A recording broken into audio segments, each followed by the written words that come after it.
Ahoj a vítaj na trase. Nachádzame sa v Petržalke pri chorvátskom ramene a dnes máme naplánovanú trasu o dĺžke približne 45 km. Smerovať budeme smer Rakúsko cez Wolfstal až po Hainburg. Tam sa budeme otáčať a plynule budeme pokračovať nazad na Slovensko na hraničný priechod cez Berg. A dĺžku typujem tak maximálne do 3 hodín. Trasa je čiste po rovine, budeme sa sústrediť hlavne na cyklotrasy pozdĺž hráze pri Dunaji a trasa by mala byť nenáročná, čisto po rovinách, žiadne veľké stúpania. Trasu si môžete užiť či už po práci ako ja dnes, alebo cez víkend spolu s rodinou. Mali by to zvládnuť aj malé deti. Problém pre nich môže robiť akurát tak dĺžka. To ale nie je problém. Trasu si môžete kedykoľvek skrátiť.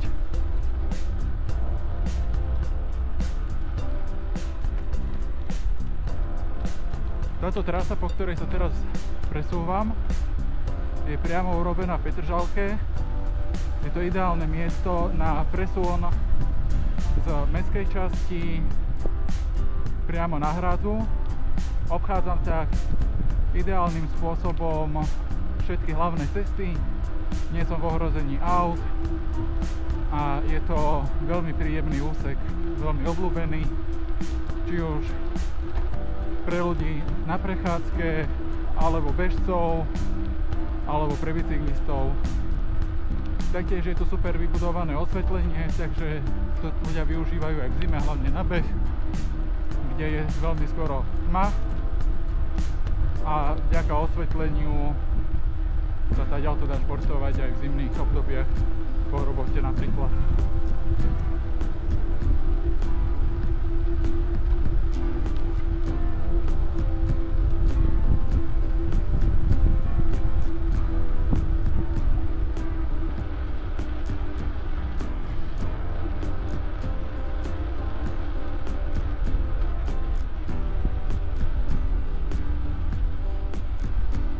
Tak a tu sa nachádzame na spojnici. Doprava vedie hrádza smer Čuňovo. My ale odbačame doľava. Dá sa zatiaľ tu dostať aj do centra mesta. Smerujeme ku všetkým mostom, v podstate, ktoré sa nachádzajú v Bratislave. Všetky budeme podchádzať. A táto spodná časť, na ktorej sa teraz nachádzame my, je vyhradená pre bicyklistov. Hore by automaticky mali byť len peši. Nie, že tomu ale je tak, ale my sa to pokúsime dnes urobiť správne. Vyzerá, že dneska celkom fúka, takže dúfam, že sa nám veľmi trasa nenatiahne z časového hľadiska a že to nebude veľmi rušivý element aj v mikrofóne.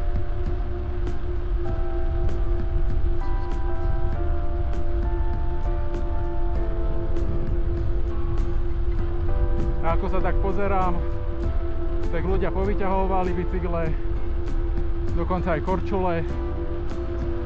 Je to naozaj perfektné miesto na rekreáciu, vyvetrať hlavu, oddychnúť si, urobiť niečo pre seba a opustiť gauč doma.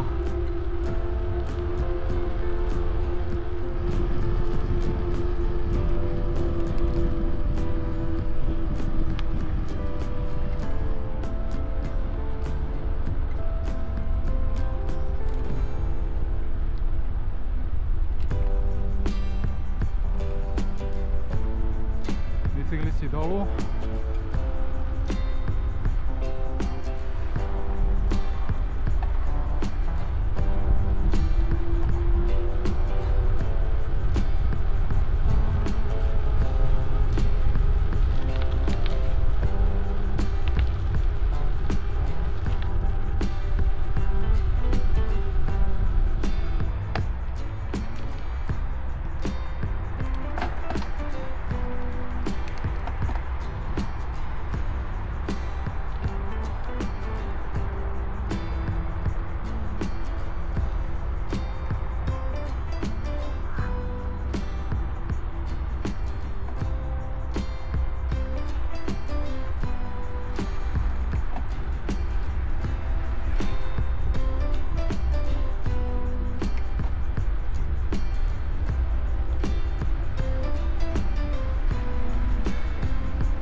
významný dopravný ťah, vedie po ňom diaľničný obchvat a je to jedno z miest, kde sa môžete napojiť na hradu.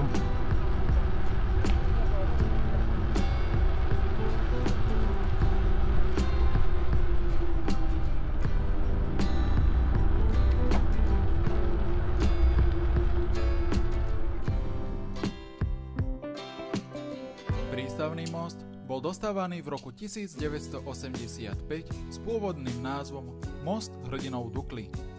Most je dnes najvyťaženejším mostom v Bratislave a možno aj na celom Slovensku. Dnes je jediným mostom, cez ktorý vedie aj železničná trať cez Dunaj. Most tvorí takisto dôležité prepojenie bratislavských cyklochodníkov vybudovaných na oboch brehoch Dunaja.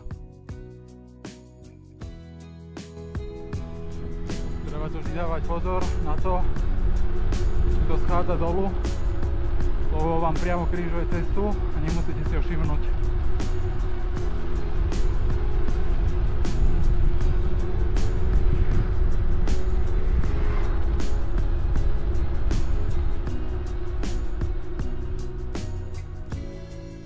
Následne sa nám ukazuje most Apollo, ktorý bol vybudovaný ako medzi poslednými, čiže vlastne posledný. A tejto bola veľká senzácia, lebo ho otáčali cez Dunaj, čiže bol postavený najprv na brehu a potom ako bol postavený, tak ho žeriavmi otáčali a urobili z neho most. Veľmi veľa ľudí sa na to chodilo vtedy pozerať.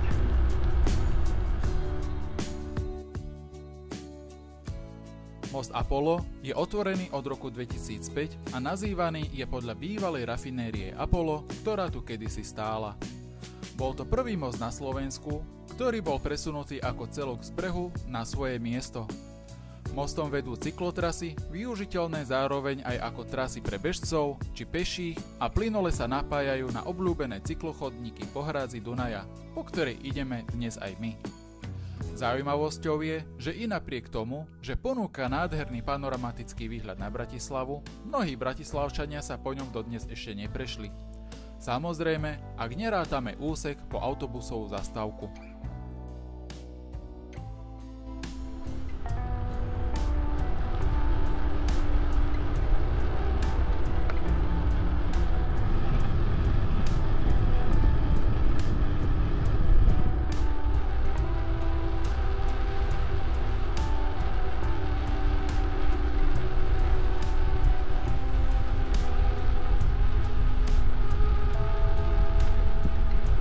Pokiaľ sa nemýlim, toto je železničný most, jeden z najstarších. Dnes po ňom premávajú len električky a peši.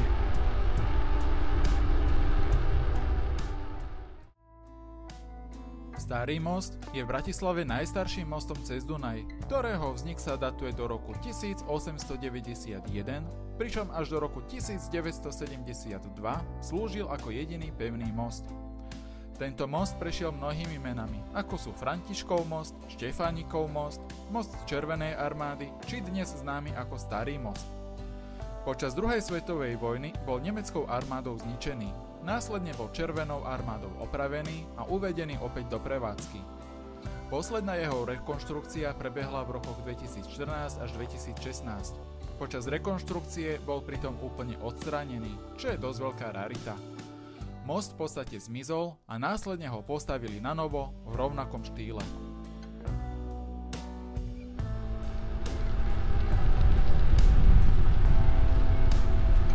Teraz sme sa priblížili k Tyršovému námestiu. Obľúbené pre rodiny s deťmi. Majú tu možnosť hrať sa na ihrisku. Dospelý si môže dať drink.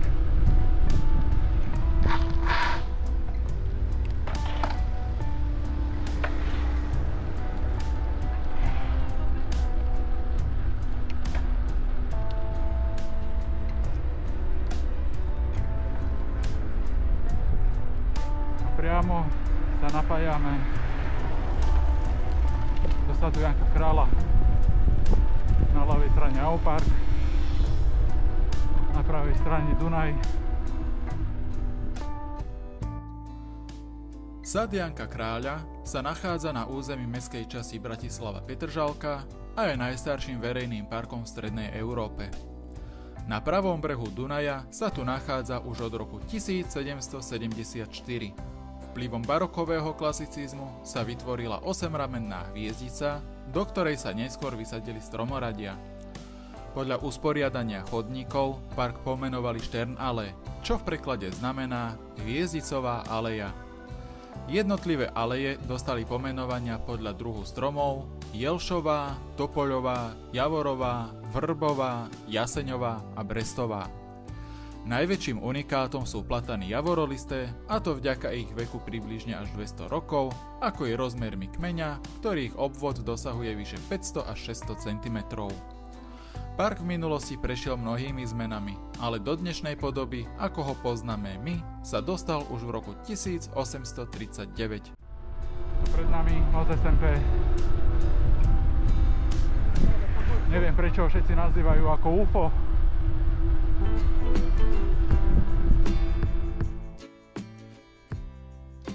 Most SMP, známy aj ako Nový most, bol postavený v rokoch 1967 až 1972 v štýle brutalizmu a futurizmu. Oficiálne pomenovanie nesie po Slovenskom národnom povstaní a v Bratislave je najdlhším mostom. V reštaurácii UFO si môžete dať kávu, ale aj obed vo výške 95 metrov nad Dunajom s nezabudnutelným panoramatickým výhľadom. Počas jeho výstavby ale bola zbúraná značná časť židovskej štvrte, a to aj vrátane cenných historických pamiatok, ako je napríklad synagóga, čo ja osobne považujem za veľmi veľkú škodu.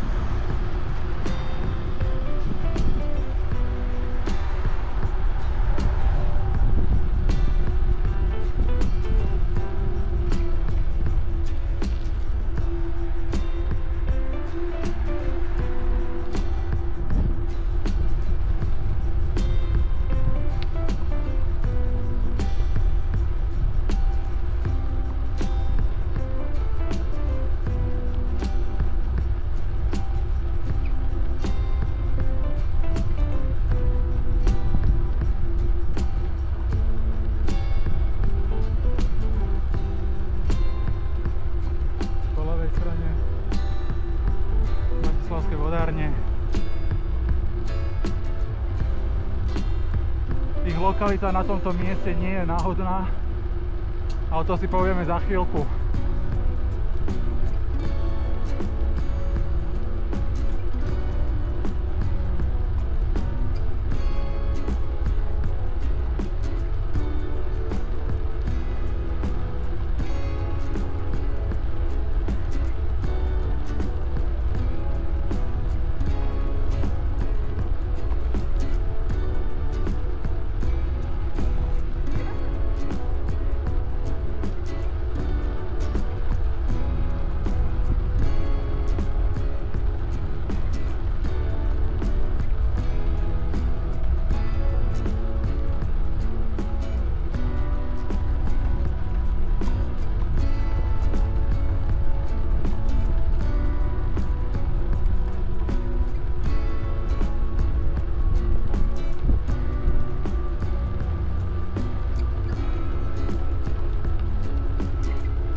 Franconi, posledný z bratislavských mostov,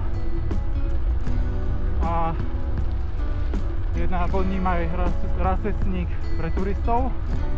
K nemu sa pôjdeme pozrieť, ale my nebudeme teda ďalej pokračovať, my budeme odbáčať doprava do Lesíka. Lanfranconiho most bol slávnostne otvorený v roku 1992, pričom pôvodne mal byť len dočasný. Dodnes je ale intenzívne využívaný, a to hlavne ako diaľničný most D2.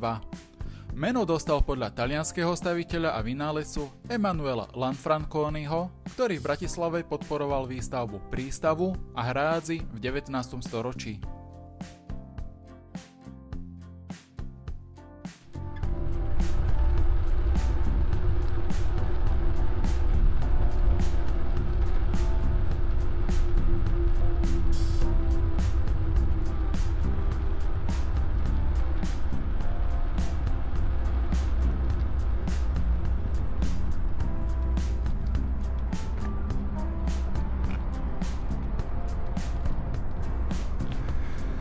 Tak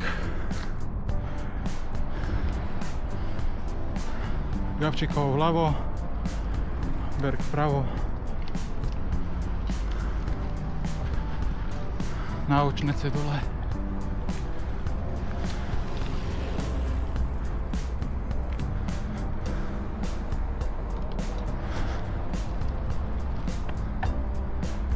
Značenie cyklotrasy bolo síce za nami, smerom na Berg.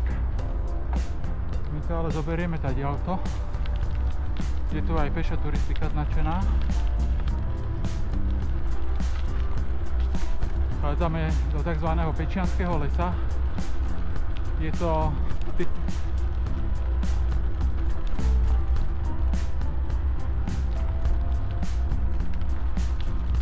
typický lužný les. Teraz sú tu jelše, nájdeme aj duby, aj buky, vrby, aj breza sa tu nájde. Je typický vysokou hladinou podzemnej vody, vďaka čomu sa nachádza aj vodárenská spoločnosť tam vzadu, ako sme si ukázali.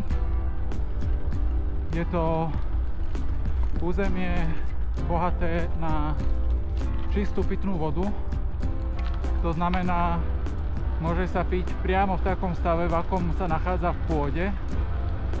Nie sú potrebné žiadne chemické úpravy a dodávajú sa do nej len chemické látky kvôli dodatočnému znečisteniu potrubí, aby k tomu nedochádzalo, ale inak voda nepotrebuje žiadnu ďalšiu očistku.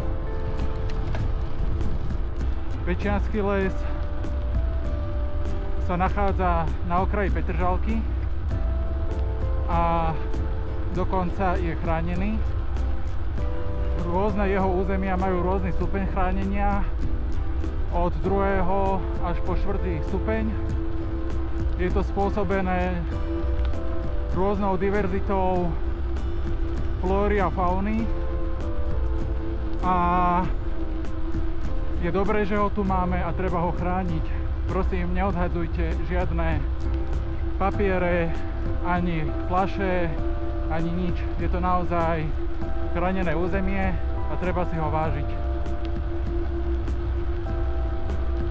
Územie je zároveň významné aj z iného hľadiska, a to vďaka bunkrom, ktoré sú tu vybudované.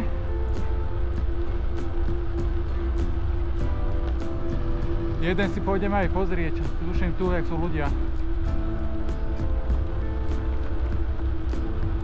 Áno, presne. Tak my tu zbočíme a pôjdeme sa pozrieť dovnútra.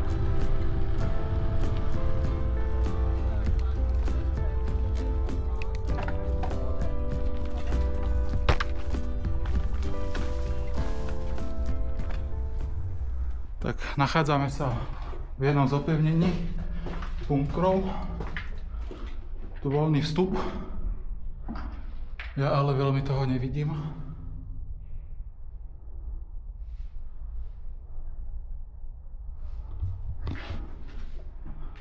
Skúsime takto.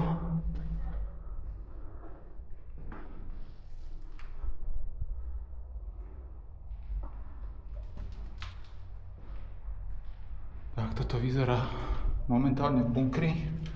To úplne prázdne. Pravdepodobne som tu aj sám. Tu vyzerá vetriacia šachta.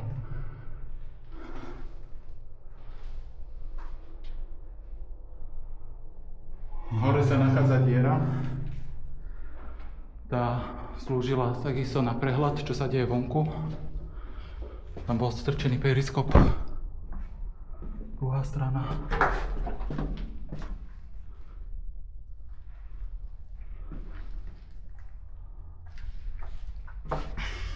Tu takýto schod, naň treba dávať pozor.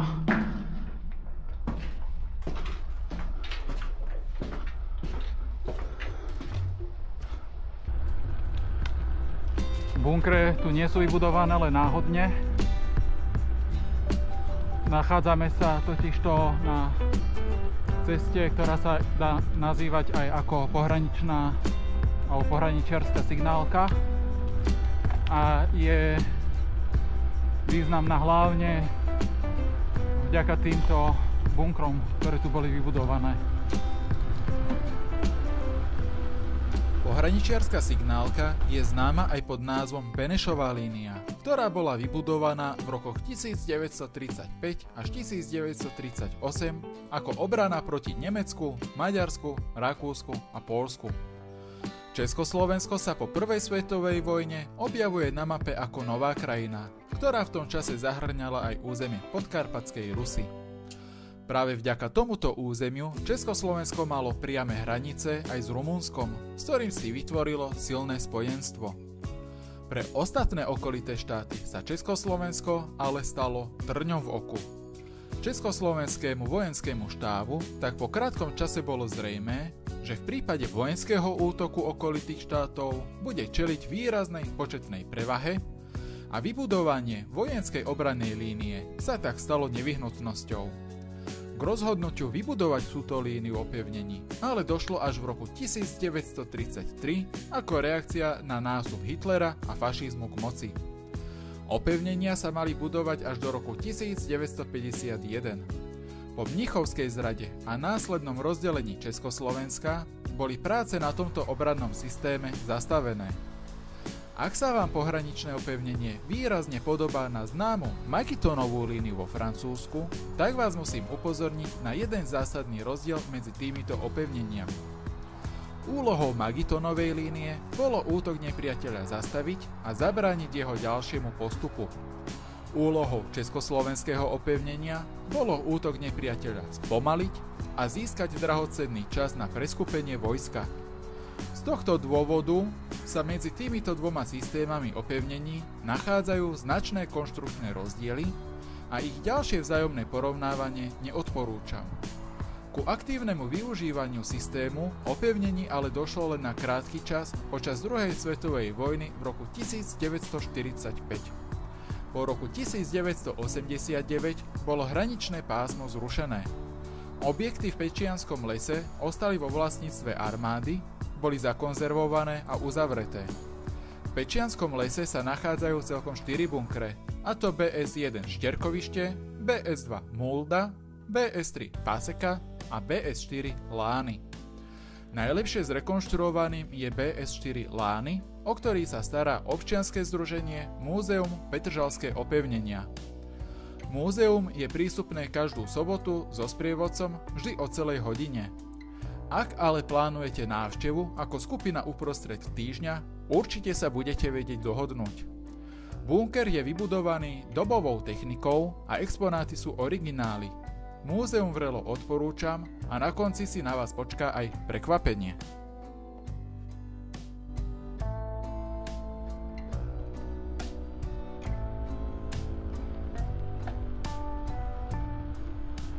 Len pre doplnenie, Pečiansky les bol za chránený areál vyhlásený v roku 2012 a rozlohou dosahuje 285 hektárov. Ako chránený areál bol vyhlásený za účelom zabezpečenia ochrany biotopov európskeho významu, ako sú vrbovo-topoľové nížinné lužné lesy, dubovo-brestovo-jaseňové nížinné lužné lesy a prirodzené eutrofné a mezotrofné stojaté vody s vegetáciou plávajúcich a ponorených cievnatých rastlín. Pojmov eutrofné a mezotrofné stojaté vody sa netreba báť. Hovoríme o jazerách, rybníkoch, močiaroch alebo mŕtvych ramenách riek s miernym až vysokým obsahom živín. Výživnejšie sú eutrofné stojaté vody. A áno, sú to presne tie, kde si poviete, nech sa deje čo chce, je mi to jedno, ale ja do tej vody nevleziem. Z druhov európskeho významu tu nájdeme aj výskyt početných populácií, viacerých druhov netopierov, ale aj mnohé druhy chráneného hmyzu, ale aj užovky stromovej. Nemajte obavy, užovka sa vás bojí viac ako vy jej. Chránený areál Pečiansky les je súčasťou územia európskeho významu Bratislavské Luhy a chráneného vtáčieho územia Dunajské Luhy. Pri prechádzkach počas skorej jary nás tu privítajú aj biele snežienky, ako i nežné modrofialové kvietky z Cily viedenskej. Áno, oba kvietky sú nádherné, ale zároveň aj chránené. Preto vás prosím, neberte si ich domov. A okrem iného, po ich odtrhnutí vám neprežijú ani po parkovisko. Dôležitosti ochrany územia prispieva aj už spomínaný zdroj pitnej vody. Nachádza sa tu 34 studní, ktoré sú ale plitké, s hĺbkou len 15 metrov.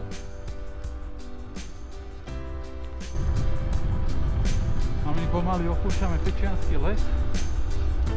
Za chvíľu opustíme aj pohraničiarsku signálku. A tu hore sa napájame nazad na hradu a zároveň aj na Svetojakubskú cestu.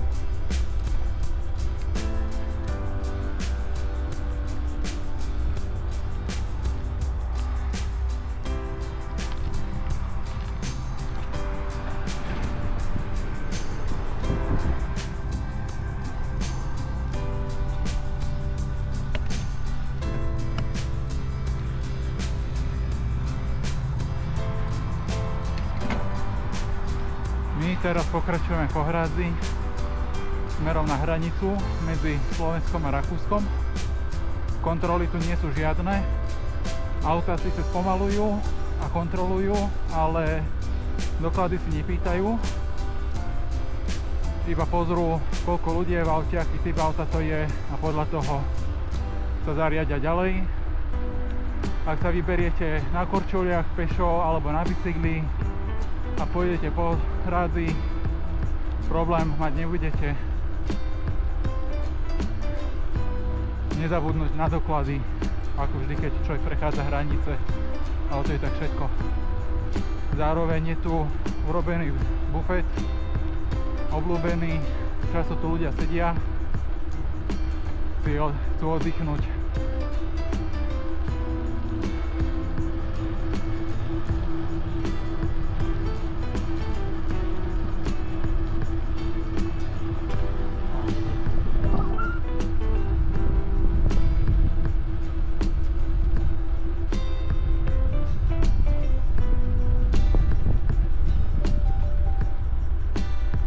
Výrazné označenie, že prechádzame hranice, tu nemáme na tejto strane.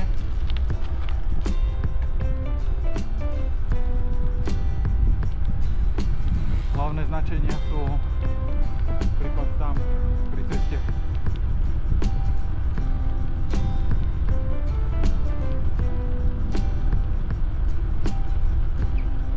Po pravej strane máme výhľad na Bratislavu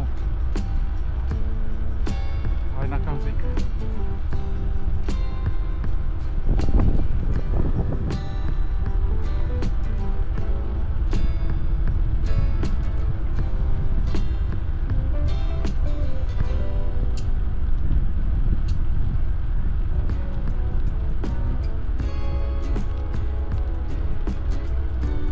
My sme práve vstúpili na územie Rakúskej republiky. To znamená, že najbližšie sa stretneme s obcou Wolfstal a po nej budeme pokračovať priamo na Heimburg. Nebojte sa toho, označenie je tu na vynikajúcej úrovni. Svetojakubská cesta na Slovensku spája dve najväčšie mestá, a to Bratislavu a Košice. Prirodzeným smerom putovania je smer z východu na západ, kde sa trasa napája na rakúsku Jakobsweg v obci Wolfstal, do ktorej práve smerujeme aj my. Trasa Svetojakubskej cesty kopíruje stredoveké pútnické koridory, prechádza cez mestá s patricíniou svätého Jakuba a tiež cez prírodné, cirkevné či kultúrne miesta. Ak sa ju rozhodnete prejsť celú, čaká na vás 650 km a pešo zaberie približne 1 mesiac. Trasa Svetojakubskej cesty je rozdelená do 9 úsekov. Úseky sú zložené z viacerých etáp, z ktorých každá zaberie približne 1 deň chôdze. Počas púte ale uvidíte mnohé krásne kúty Slovenska, ku ktorým rozhodne patria mesta ako sú Levoča, Banská Bystrica, Trnava, ale aj Hronský Beňadik a Nitra. Jednotlivé etapy prechádzajú aj cez mnohé časti prírody, a tak buďte opatrní nielen na zranenia, ale aj na divú zver, ktorú ľahko môžete stretnúť.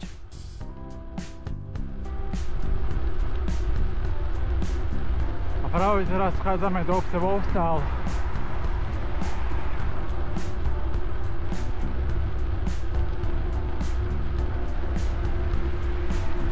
Sa odbáča takto doprava.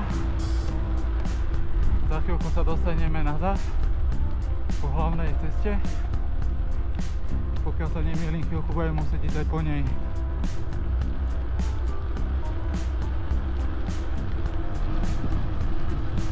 Niektorí bicyklisti rovno berú po nej, ani sem nezachádzajú. Hlavne tí na cestných bicykloch.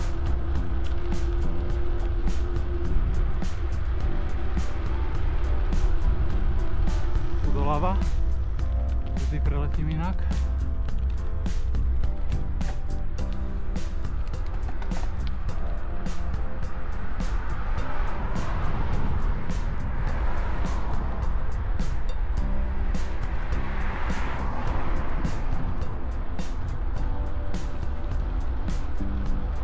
Je to inak ideálna trasa na cestný bicykel. Ja tu idem na Horskom.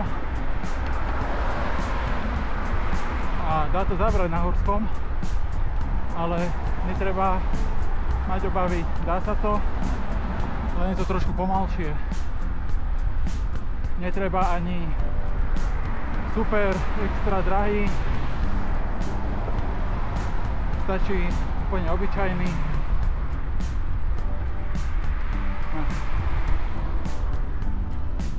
Budete mať DR-ka alebo niečo nižšie, čo sa týka prehádzovačov, prešmikovačov. Netreba sa toho obávať. Tu naozaj vám postačí čokoľvek. Nie sú tu žiadne veľké stúpania, kde človek potrebuje pracovať s prehádzovačmi.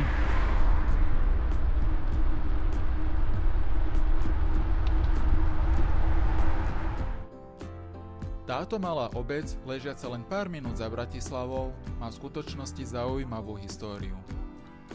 Prvá oficiálna písomná zmienka o obci Wolfstal sa datuje do roku 1083 v kronike z Göttweigu, ale skutočnosť, či jej názov pochádza zo slova Wolf, do slovenčiny preložené ako vlk, alebo pochádza z mena Wolf, dodnes ostáva záhadou.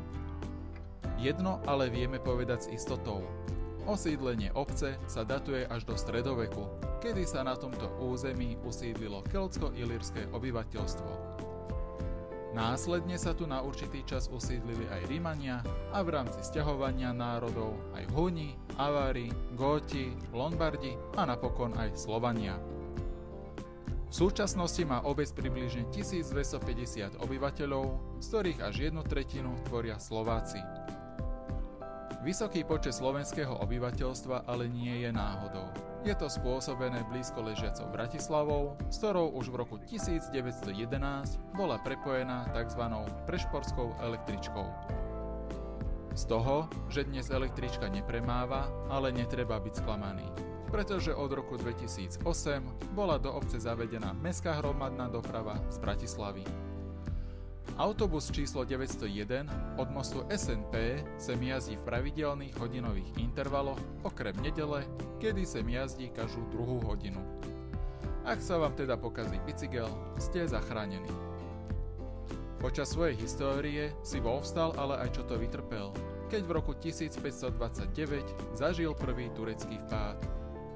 V roku 1683 sa k druhému tureckému vpádu pridal aj mor. V roku 1805 pre zmenu obec spustošili napoleonské vojska, presúvajúce sa smerom na Viedeň. Potom, ako sa Wolfstal otriasol z následkov prvej a druhej svetovej vojny, došlo k pádu železnej opony, kedy mal Wolfstal opäť hlavú smútku, a to kvôli úplne preťaženej dopravnej infraštruktúre. Aby toho nebolo dosť, Wolfstal si stále pamätá aj na silu prírodných živlov, ako sú smršte či príliš vysoká hladina Dunaja. Wolfstal ale zažil aj svetlé chvíle. Vedeli ste, že Wolfstal patrí medzi pútnické miesta? Áno, od roku 1710 sa Wolfstal stáva pútnickým kostolom, a to vďaka obrazu či soche, ktorá sa v ňom vtedy nachádzala. Čo sa s daným obrazom alebo sochou stalo, sa mi nepodarilo dopátrať. a tak neostáva nič iné, ako niekedy v budúcnosti sadnúť na bicykel a prísť to sem zistiť. Volvstal napokon nie je len tichou dedinkou za hranicou Slovenska, ale dokázal prežiť mor, vojny, ale aj rozmary prírody.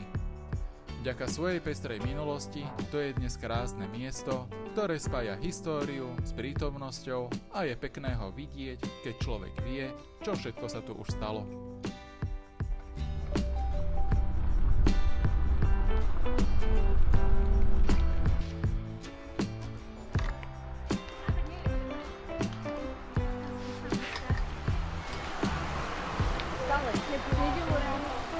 Ty kokša, mňa nezobrali?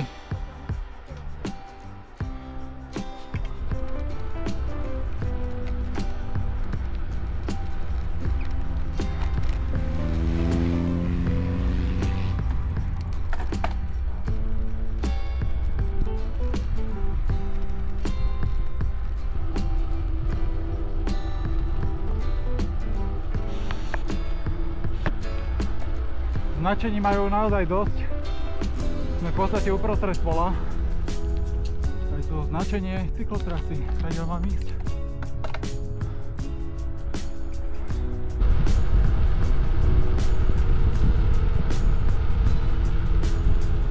Práve sme vošli do Hainburgu.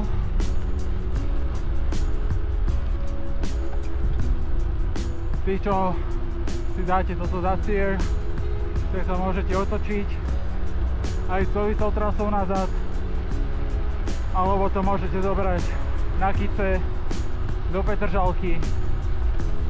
Možnosti máte viac, ale moje osobné odporúčanie je špekulovať a vrátiť sa tadiaľ, kadiaľ som prišiel, lebo tam potom musí človek ísť na veľkú cestu a to nie je moc ideálne.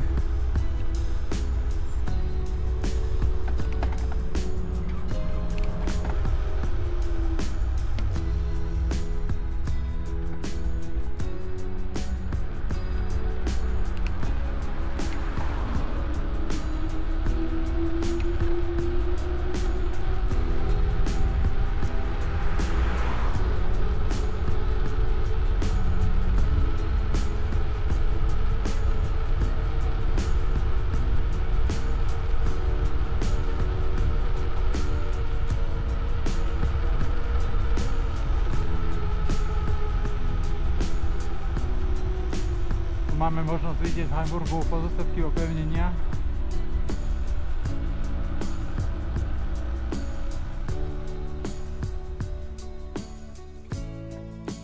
Vedeli ste, že Hainburg an der Donau má v rámci Európy jedný z najlepšie dochovaných hradieb? A vedeli ste aj, že Viedenská brána sa považuje za najväčšiu stredovekú mestskú bránu v Európe? Aj napriek tomu, že mnohí poznajú Hainburg len z pohľadu auta, toto mesto má čo ponúknuť.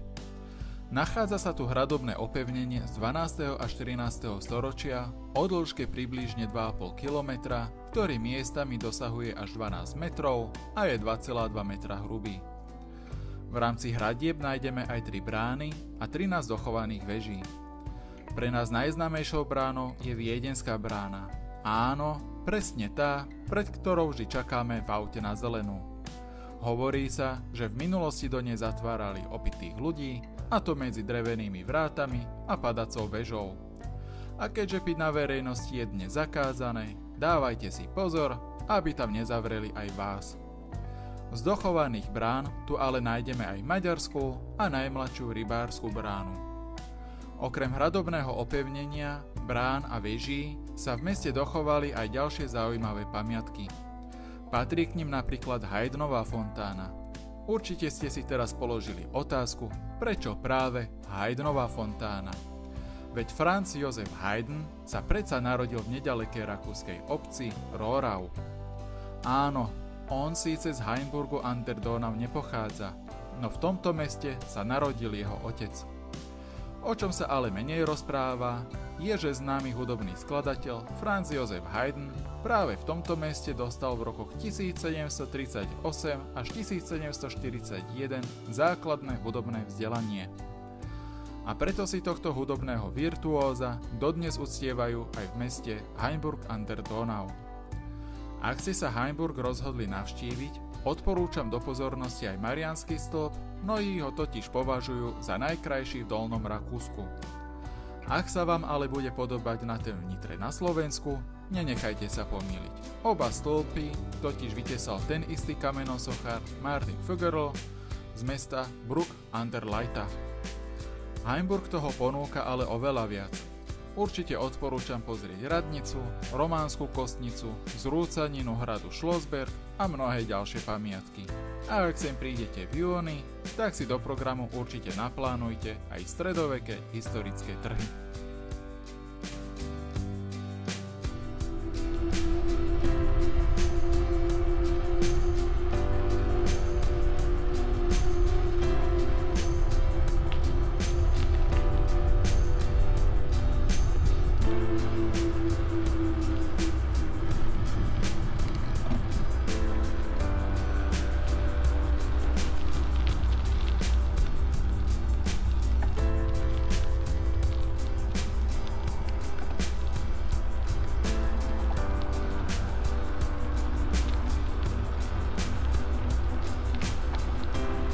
Tu je lokál,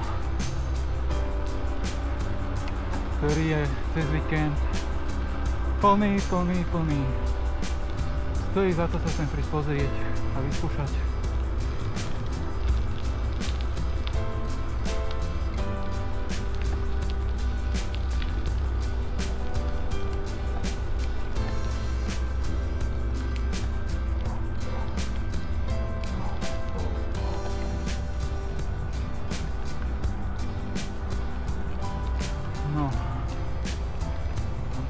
Sa nachádzame na križovatke. Vzhľadom na to, že chcem niečo vidieť, ideme doprava, ale všimnite si tamto budovu. Prosím pekne, to je cintorín.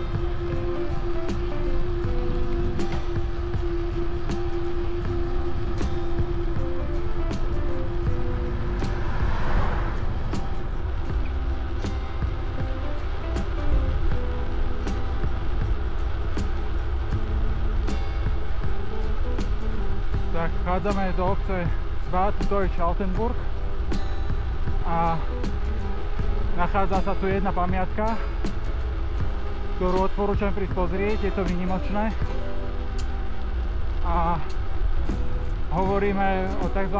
Carnuntume alebo Carnuntum a sú to pozostatky rímskeho tábora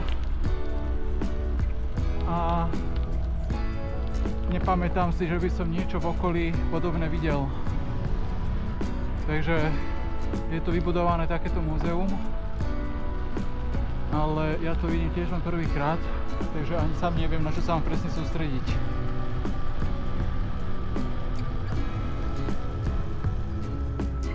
Prvá písomná zmienka o tomto území sa objavuje už v roku 6 nášho letopočtu. Carnuntum vznikol ako malý vojenský tábor, ktorý sa medzi 1. a 4. storočím nášho letopočtu až tak veľmi rozrástol, že sa z neho stalo hlavné mesto rímskej provincie Horná Panónia. V období rozkvetu žilo na tomto území asi 50 000 obyvateľov.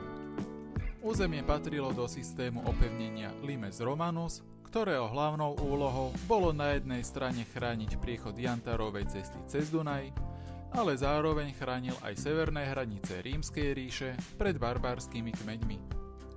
Vďaka výskytu vojska a veľkého počtu obchodníkov bolo územie rozdelené na vojenské a civilné mesto.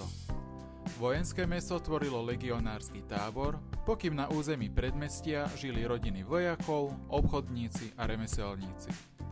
Okrem toho sa tu nachádzal aj vojenský amfiteáter, vojenské cvičisko, palác miestodržiteľa a iné. Prvé osídľovanie v civilnom meste sa datuje približne od roku 70 nášho letopočtu. Na území sa dodnes dochovalo mnoho reliktov stavieb, ktorých archeologický výskum započal na konci 19. storočia a pokračuje až dodnes.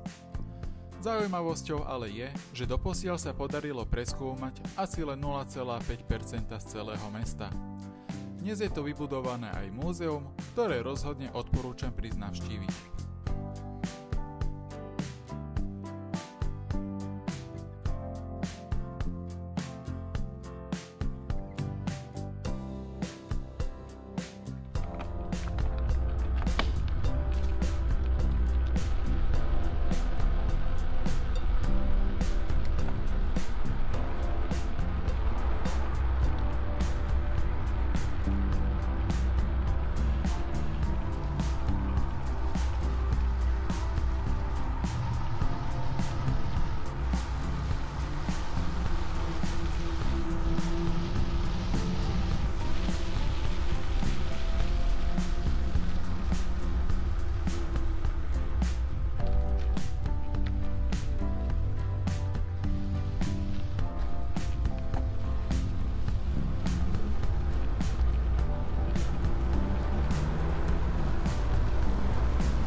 Tak tí, ktorí nečakali kopčak, tak ja som jeden našiel.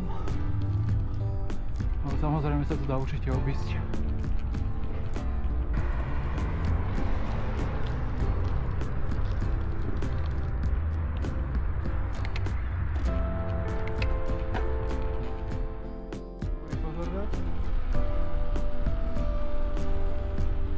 A schádzame z okresnej cesty preč.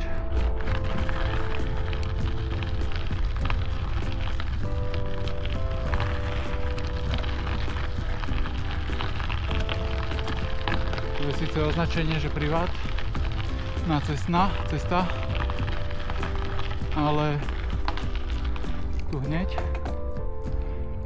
je pridelená výnimka bicyklistom.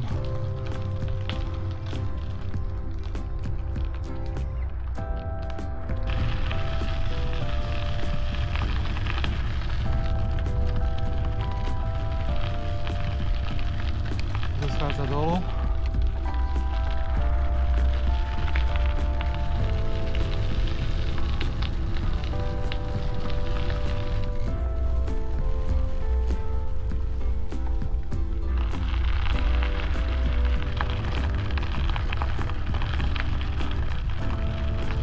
Jo. Jo.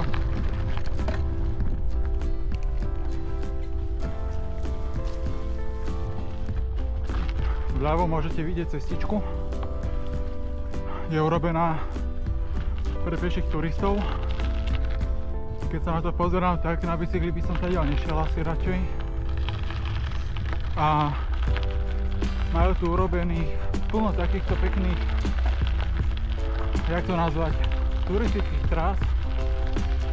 A dokonca v každej obci nájdete aj orientačnú tabuľu, ako sa ku ním dostať. Čo naozaj sa mi veľmi páči a obdivujem ich. A je to naozaj v každej jednej obci, aspoň v týchto lokalitách. Nie sme síce v najväčšom alebo najrušnejšom turistickom centre, ale napriek tomu toto majú naozaj pekne vybudované.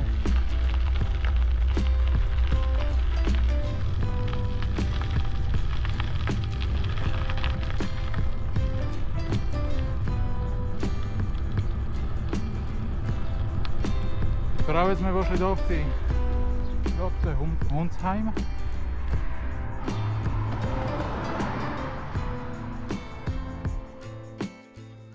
Wunsheim je malá obec, ktorá ukrýva bohatú históriu. Prvá písomná zmienka sa datuje do roku 1123. Ak ste sa tu ocitli, určite dávam do pozornosti dve strážne veže, ktoré sa dodnes zachovali a patria medzi chránené kultúrne pamiatky. Taktiež si určite pozrite historický kostol a pôvodné kaplnky. Obec je obklopená nádhernou prírodou. Na panoráme uvidíte rozsiahle vinice, ale aj stepné svahy. Nakoľko stepné svahy v našom podnebí nie sú častým biotopom, tak sa ani nečudujem, že už od roku 1965 patria medzi chránené prírodné rezervácie. Tu si môžeme všimnúť aj reklamu na Carnuntum. Majú pekne označované turistické miesta a keď človek o tom aj nevie a náhodou len tadiaľ to prechádza, tak ho to na to upozorní a vie, že má zbystriť pozornosť a pozrieť si, ak má čas.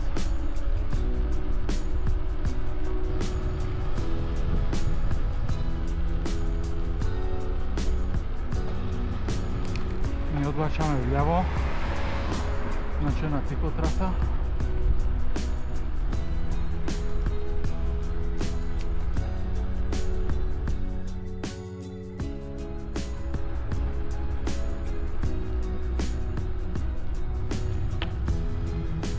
Taká nenapadná odbočka. Na konci obce Wunsheim treba odbočiť sem doprava.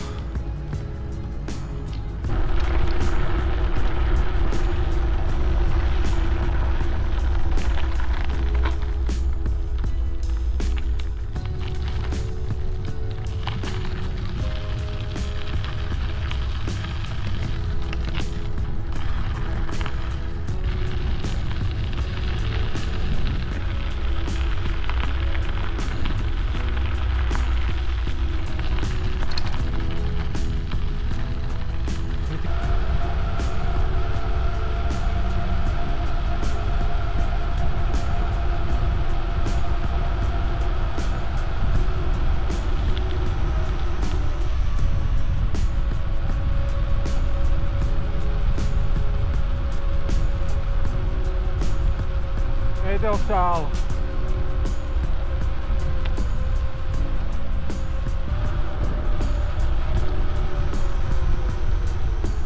Kde sme mali odbočiť?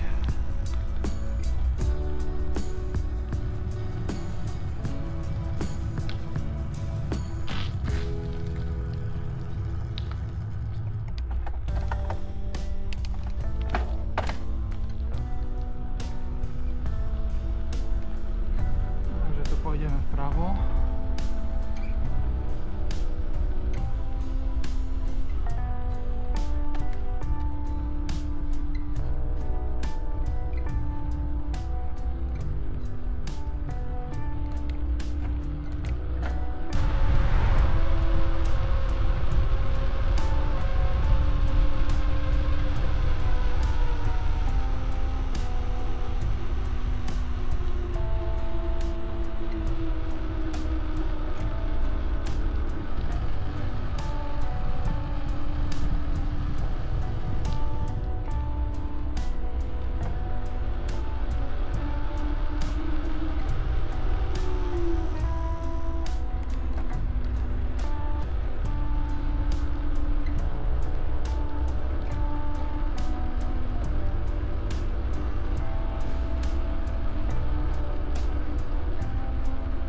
Všade stále značené cyklotrasy. To znamená, že nemusíte nosiť ani navigáciu.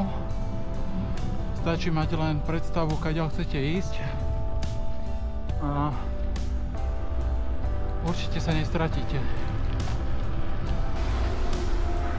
A teraz som si tak uvedomil, že oni nemajú značené cyklotrasy na stĺpoch a na stromoch tak ako my,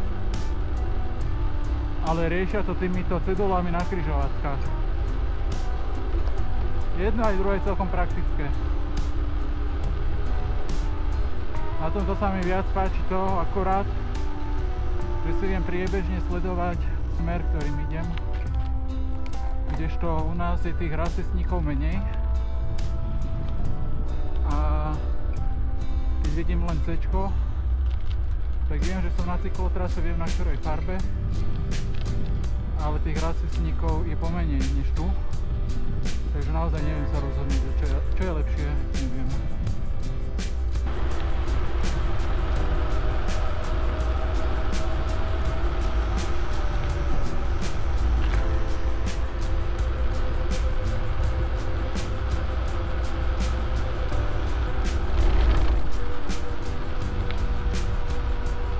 Tak, a vchádzame do našej poslednej destinácie, do Bergu.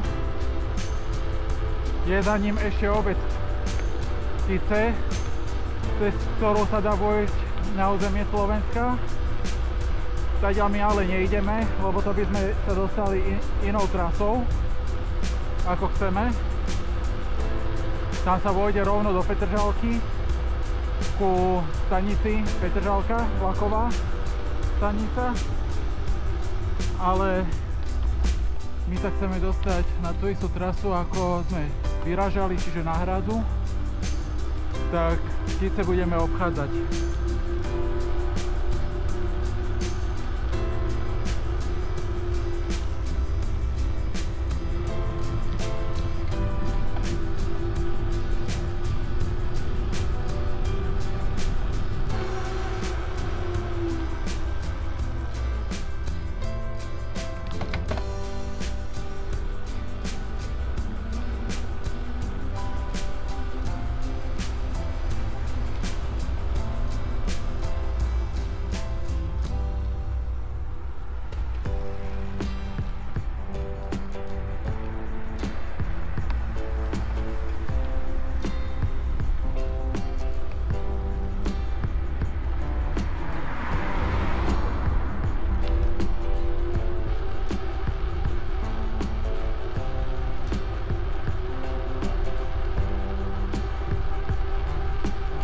Pred nami už výhľad na Bratislavu.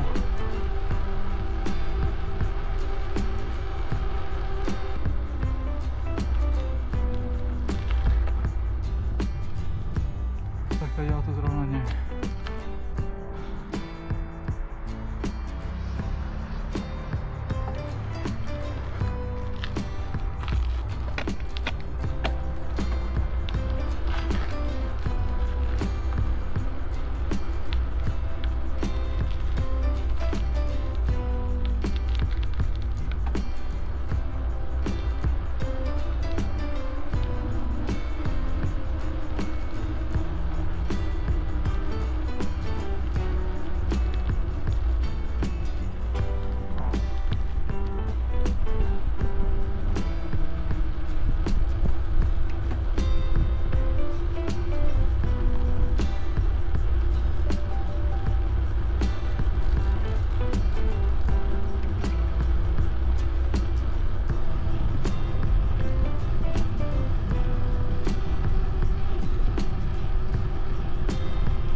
No, to treba byť obozretný. Tu križujeme hlavný dopravný ťah a obzvlášť cez víkend tu plno aut, plno bicyklistov a vie to byť naozaj hektické, keď bicyklista križuje cestu a auto nevidí. Treba naozaj veľmi opatrne.